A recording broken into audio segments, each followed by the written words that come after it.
নমস্কার বন্ধুরা, আজকে প্রথম টিপসটা তোমাদের সঙ্গে শেয়ার করব।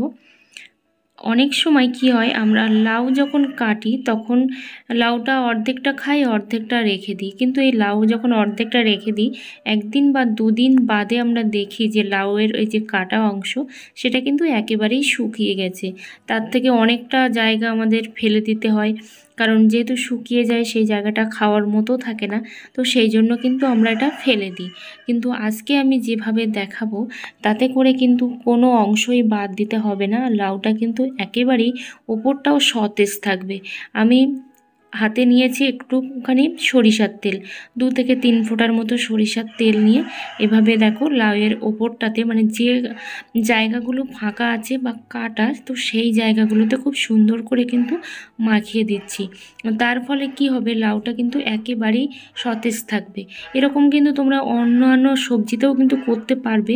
যে সবজিগুলো কাটা থাকে বা বেশিটা থেকে যায়, তো সেই সবজিতেও কিন্তু তোমরা এই টিপসটা ফলো করতে পারবে, দেখবে প্রচুর কাজে আসবে।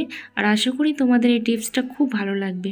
তো এইভাবে তোমরা রেখে দিলে দেখবে 4-5 দিনের মধ্যেও কিন্তু লাউটা শুকোচ্ছে না বা অন্যান্য সবজিগুলোও শুকোচ্ছে না, সুন্দরভাবে কিন্তু এটা ফ্রেশ থাকছে। আর আমাদের কিন্তু উপরের অংশটা ফেলে দিতেও লাগছে না। চলো পরের টিপসটা তোমাদের সাথে শেয়ার করি। রসুন প্রত্যেকেই কম বেশি খেয়ে থাকি, আর রসুন ছাড়াতে গিয়ে আমাদের একটা যে সমস্যার সম্মুখীন হতে হয় সেটা হলো নখ ভেঙে যাওয়ার সমস্যা বা আঙুলের মাথা ব্যথা করার সমস্যা। এই সমস্যাটা কিন্তু অধিকাংশ মেয়েদেরই হয়ে থাকে। তো আমরা কি উপায়ে রসুন ছাড়ালে যে রসুনগুলো ভালোভাবে ছাড়ানো হয়ে যাবে, সাথে আমাদের নখ, আঙুলের মাথা এগুলো ব্যথা করবে না, আমাদের কষ্ট হবে না, আর একসঙ্গে অনেকগুলো রসুন ছাড়াতে পারবো। একটা প্লাস্টিক নিয়েছি আর রসুনগুলো আমি সব টুকরো টুকরো করে নিয়েছি সুবিধার জন্য। আর তারপর একটা ভারী জিনিস দিয়ে এভাবে দেখো প্লাস্টিকের মধ্যে হালকা করে কিন্তু এভাবে প্রেস করছি। তার ফলে কিন্তু সমস্ত রসুনের খোসাটা কিন্তু একদম আলগা হয়ে গেছে। তো তোমরা দেখেই বুঝতে পারছো, আর সাথে সাথে তোমরা নিজেরাও এই টিপসটা ফলো করে দেখবে কত সহজভাবে, কত কম সময়ের মধ্যে অনেক রসুন আমরা একসঙ্গে ছাড়িয়ে নিতে পারবো। একদম কিন্তু মাথা, মানে রসুনটা কিন্তু ছাড়িয়ে গেছে, শুধুমাত্র ছালটা কিন্তু আলগা করে করে আমি খুলে নিচ্ছি। এত সুন্দরভাবে তোমরা রসুন ছাড়াতে পারবে, না দেখলে কিন্তু আর নিজেরা এই টিপসগুলো ফলো না করলে বুঝতেই পারবে না। আশা করি এই টিপসটা তোমাদের অনেক কাজে আসবে, বিশেষ করে গৃহিণীদের অনেক কাজে আসবে। আর যদি ভালো লেগে থাকে টিপসটা, অবশ্যই একটা লাইক আর কমেন্ট করতে কিন্তু ভুলো না। দেখো আমার রসুনটা কতটা কম সময়ের মধ্যে ছাড়ানো হয়ে গেছে। রসুনটা আমি ছাড়িয়ে নিয়েছি। এখানে একটা রসুন ছাড়াতে মিনিমাম আমার 1 মিনিটের মতো টাইম লেগেছে। চলো পরের টিপসটা তোমাদের সাথে শেয়ার করি। কোলগেট যখন আমরা ইউজ করি তারপরে কি করি, কোলগেটের খালি এই যে প্যাকেটগুলো সেগুলো ফেলে দিই, কারণ এর কোনো প্রয়োজন নেই এটাই ভেবে।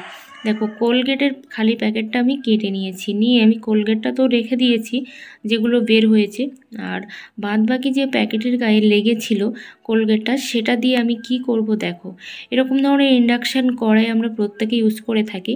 তো কি হয়, এই কড়াইয়ের যে দাগগুলো থাকে বা তেল চিটচিটে ভাব থাকে, যেগুলো আমরা কিন্তু ভারী কিছু দিয়ে মাজতে পারি না বা ডিটারজেন্ট দিয়েও ঠিকঠাক করে ধুতে পারি না, তো সেইগুলো কিন্তু খুব সহজে এই কোলগেট দিয়ে তোমরা পরিষ্কার করে নিতে পারবে। কোনো রকম সাবান, শ্যাম্পু, কোনো হচ্ছে লিকুইড কিছুই প্রয়োজন পড়বে না, শুধুমাত্র এইটা দিয়ে, এই কোলগেটটা দিয়েই কিন্তু পরিষ্কার করে নিতে পারবে।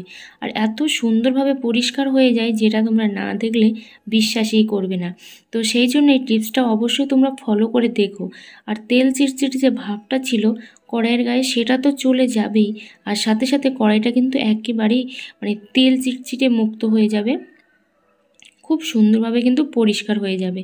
অবশ্যই টিপসটা তোমাদের কাজে আসবে, আর যদি কাজে এসে থাকে অবশ্যই টিপসটা কিন্তু ফলো করতে ভুলো না, আর নিজেরা অ্যাপ্লাই করো। চলো পরের টিপসটা তোমাদের সাথে শেয়ার করি। আমরা অনেক জ্যাকেট এমন পরে থাকি বা সোয়েটার পরে থাকি যে সোয়েটারের কিন্তু পকেট থাকে না। তো তখন আমরা কি করি, যখন পকেট থাকে না তখন কিন্তু সমস্যায় পড়ি, কারণ না রাখতে পারি হাত, না রাখতে পারি কোনো দরকারি জিনিসপত্র। এমন অনেক জিনিসপত্র থাকে যেগুলো পকেটের মধ্যে রাখলে খুব ভালো হয়, কিন্তু রাখতে পারি না। তো আমি এখানে নিয়েছি একটা জুয়েলারি ব্যাগ। এরকম জুয়েলারি ব্যাগ প্রত্যেকেরই বাড়িতে থাকে। তো সেই জুয়েলারি ব্যাগটা নিয়ে এবার কি করব, এটা কিন্তু প্রচুর দামি একটা জিনিস তৈরি হবে এই জুয়েলারি ব্যাগটা দিয়ে। তো সেই জন্য দেখো নিয়েছে একটা সেফটি পিন। এবার আমি এই ভেতর সাইডটাতে কিন্তু এই জুয়েলারি ব্যাগটা এভাবে দিয়ে সেট করে দিচ্ছি, যাতে করে বাইরে থেকে বোঝা না যায়। আর তার ফলে কি হচ্ছে, একটা কিন্তু গোপন পকেটও তৈরি হয়ে যাচ্ছে খুব সুন্দরভাবে কিন্তু। আর এর মধ্যে আমরা দামি দামি জিনিসপত্র, টাকা পয়সা, এগুলোও কিন্তু খুব সাবধানের সহিত কিন্তু নিয়ে যেতে পারবো। আর কোনো রকম বাইরে থেকে বোঝাও যাবে না যে এর মধ্যে কোনো রকম পকেট আছে। চলো পরের টিপসটা শেয়ার করি। তো ইয়াররিংস আমরা প্রত্যেকেই পরে থাকি, কিন্তু একটা সমস্যা হয় কি, একটা কৌটার মধ্যে রেখে দিই, তার মধ্যে কিন্তু জড়িয়ে যায়, ভেঙে যাওয়ার ভয় থাকে, অনেক রকম সমস্যার সম্মুখীন হতে হয়। তখন কিন্তু এই টিপসটা ফলো করলে এই সমস্যার সম্মুখীন আর হতে হবে না। এখানে আমি নিয়েছি যে গুড নাইটের যে প্যাকেটগুলো থাকে, তো তার সেই প্যাকেট আমি কেটে নিয়েছি। যেহেতু এই গুড নাইটের প্যাকেটটা যথেষ্ট শক্ত, তারপর আমি কাঁচি দিয়ে মাথাগুলো ছিদ্র করে দিয়েছি ছোট্ট ছোট্ট করে। তারপরে দেখো এই ইয়াররিংসগুলো এভাবে আমি লাগিয়ে দিচ্ছি। তার ফলে কি হচ্ছে, ইয়াররিংসগুলো তো হারাচ্ছেও না বা হারাবেও না, আর একটার সাথে একটা জুড়েও যাবে না, জিনিসটা নষ্ট হবে না, খুব ভালোভাবে থাকবে এটা। আর জিনিসগুলো কিন্তু খুব সাবধানেও রাখা যাবে। তো দেখো এইভাবে খুব সুন্দরভাবে কিন্তু তোমরা এরকম ধরনের অর্গানাইজার বানিয়ে নিতে পারবে কোনো রকম কষ্ট ছাড়াই, আর বাড়িতে ফেলে দেওয়ার জিনিস দিয়ে। তো আশা করি তোমাদের এই টিপসটা অনেকটা কাজে আসবে। চলো পরের টিপসটা তোমাদের সাথে শেয়ার করি। ঝাড়ু আমরা প্রত্যেকে ইউজ করে থাকি, কিন্তু ঝাড়ুতে কখনো জামা পরিয়ে দেখেছো? যদি না দেখে থাকো অবশ্যই কিন্তু জামাটা পরিয়ে দেখো।